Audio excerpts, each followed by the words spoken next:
Good day everyone, my name is Kim Shirley and today we'll discuss about the digital footprint. So first let us define this. Digital footprint is a trail of data or the impressions that a person creates and leaves on the internet through the different online activities. Basically, ito yung lahat ng alam ng internet about us. This can be intentional or unintentional. Like for example, yung pag-browse natin, pag-interact natin, and even posting different content online. Moreover, this can be classified into different types. First, we have the active digital footprint, wherein dito, ito ay intentionally natin sinishare yung data trails or information by using different social media platforms, websites, or sites. So example nito ay yung pag-send natin ng emails and pag-post natin online. Another type is the passive digital footprint wherein ito naman yung unintentionally natin sinishare yung data trails or information through using and browsing different social media platforms that uses our data. Like for example, yung location natin, yung name natin, yung age natin, and so on and so forth. So let us know more about the types of this digital footprint. So here we have the positive digital footprint wherein dito, kino-consider natin kung ano ba yung mga ginagawa natin online that can affect what is in the present and the future. So dito natin binibuild yung online personality natin or what we call our personal brand. So the effect of having this positive digital footprint is that it can make and maintain to for us to have a good reputation online as well as it can help us to feel safe and secured in our life. So kung meron tayong positive digital footprint, we also have the negative digital footprint. So from the word negative, it is the negative or inappropriate things posted online. So ito yung mga ayaw natin makita or ma-experience online such as cyberbullying, harassment, and even yung mga pandadaya or hacking online. So the effect of this in us is that it can cause harm, threats, and even risk sa ating buhay.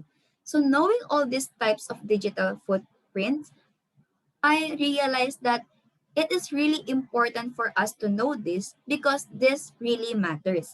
In fact, this can be seen and expressed in many different ways. So, in the film, The Social Dilemma, it is stated there that kung ano man yung mga action na ginagawa ng isang tao online is called mantra and it is recorded. Meaning to say, ang social media, alam niya lahat ng ginagawa natin online, even yung mga binivisit natin na sites, yung pinupost natin, every activity that we do is known by the social media. With this, they get a better and better information about us that enables them also to create a model about us. With this, an example nito ay yung cookies. The use of cookies, ito yung mga traces natin sa mga nabivisit natin na sites na kung saan possible na nabasa natin or napuntahan natin. Isa pang example ng ating digital footprint is that through our posts. So this is the example of my digital footprint wherein I posted an advocacy in my Facebook account.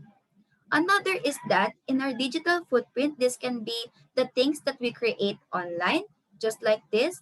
My YouTube account wherein dito ako nag-a-upload ng mga school requirements videos as well as yung mga personal videos ko. With this, ang mga ito ay ginawa for us to keep us engaged that can also lead to the increase of growth of using these platforms. And also, this is for us to advertise making money of what we use. There is also an algorithm for every one of us for us to stay connected and be connected. However, as we stay connected, the fake news trends and are much faster and are much faster to spread, and with that it makes the truth boring and some conversations critical.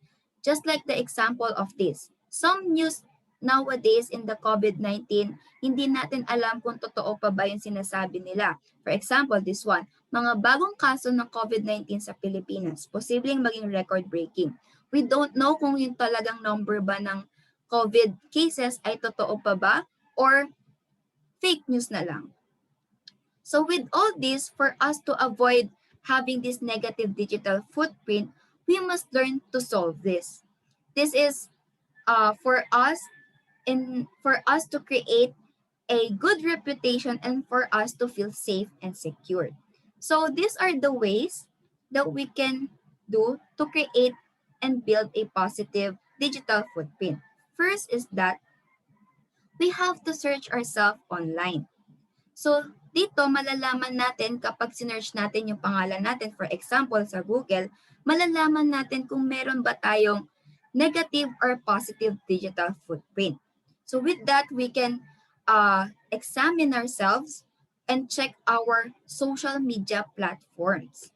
And also, we can check our privacy. So, dito, we can know and review kung sino ba nakakakita ng mga post na pinopost natin online. It can be public, private, or naka-custom ba. And here, we can secure our data privacy that includes our passwords and other personal information. We can also think before we post. So, included dito yung pag-check natin kung ano ba yung pinopost natin and yung audience ng pagpo-post natin. Kasi we should always also remember that there are a lot of people and the people are diverse. Kung sino man makakita ng post, possible na may mag-react or walang mag-react. So with that, we have to really check what we post.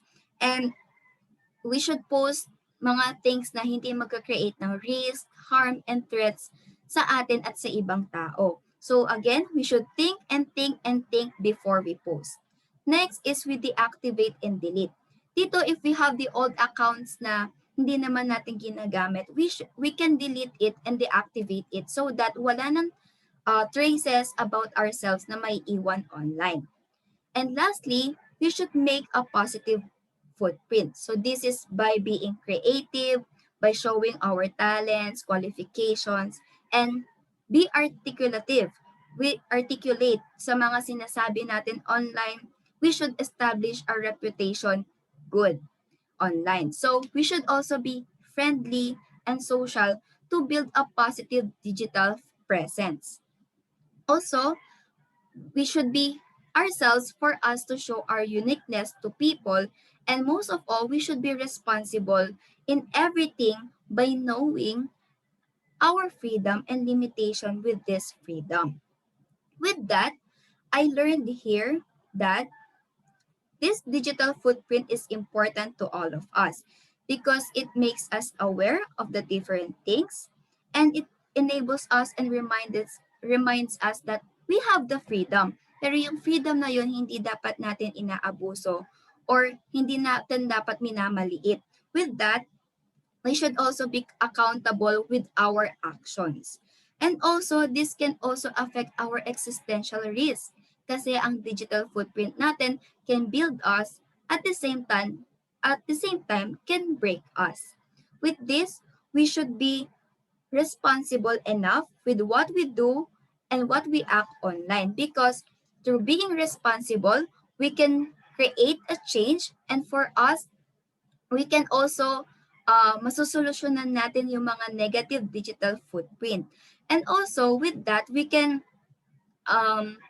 it enables us to become a better individuals in the present and in the future. So becoming a better individual can also lead us to appreciate the different human life and other resources that we have in today's society, in the present time. So with that, that is all about our discussion for today. Thank you.